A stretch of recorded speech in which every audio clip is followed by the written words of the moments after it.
തീവ്ര വോട്ടർ പട്ടിക പരിഷ്കരണ നടപടികൾ തടയിടാനുള്ള ഭരണപ്രതിപക്ഷ മുന്നണികളുടെ ശ്രമത്തിനിടെ ഉറച്ച തീരുമാനവുമായി തെരഞ്ഞെടുപ്പ് കമ്മീഷൻ. ഡിസംബർ 4-നകം എന്യൂമറേഷൻ ഫോം സ്വീകരിക്കൽ പൂർത്തിയാക്കണം.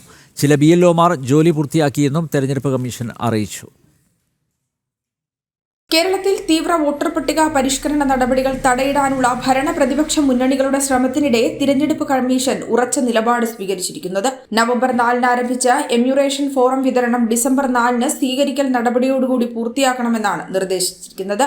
ഓൺലൈൻ ഫോറം അപ്ലോഡ് ചെയ്യുന്നതുമായി ബന്ധപ്പെട്ട ചില സന്ദർഭങ്ങളിൽ നേരിടുന്ന സാങ്കേതിക പ്രശ്നം പരിഹരിക്കാൻ നടപടി സ്വീകരിക്കണമെന്നും കളക്ടർമാർക്ക് മുഖ്യ തിരഞ്ഞെടുപ്പ് ഓഫീസർ നിർദ്ദേശം നൽകി.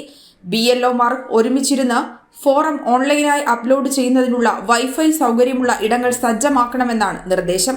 തദ്ദേശ തിരഞ്ഞെടുപ്പിനിടെ SIR നടപടിക്രമങ്ങൾ പൂർത്തിയാക്കാൻ കഴിയുന്നില്ലെന്ന വാദം ഇടതുവലതു മുന്നണികൾ നിരത്തുമ്പോൾ പോലും ചില BLOമാർ ജോലികൾ പൂർത്തിയാക്കി കഴിഞ്ഞുവെന്നും തിരുവനന്തപുരം, വയനാട് എന്നീ ജില്ലകളിലാണ് ഫോറം സ്വീകരിക്കൽ നടപടി ഇതിനോടകം തന്നെ പൂർത്തിയാക്കി കഴിഞ്ഞതെന്നും തിരഞ്ഞെടുപ്പ് കമ്മീഷൻ വ്യക്തമാക്കി. ജനം, തിരുവനന്തപുരം.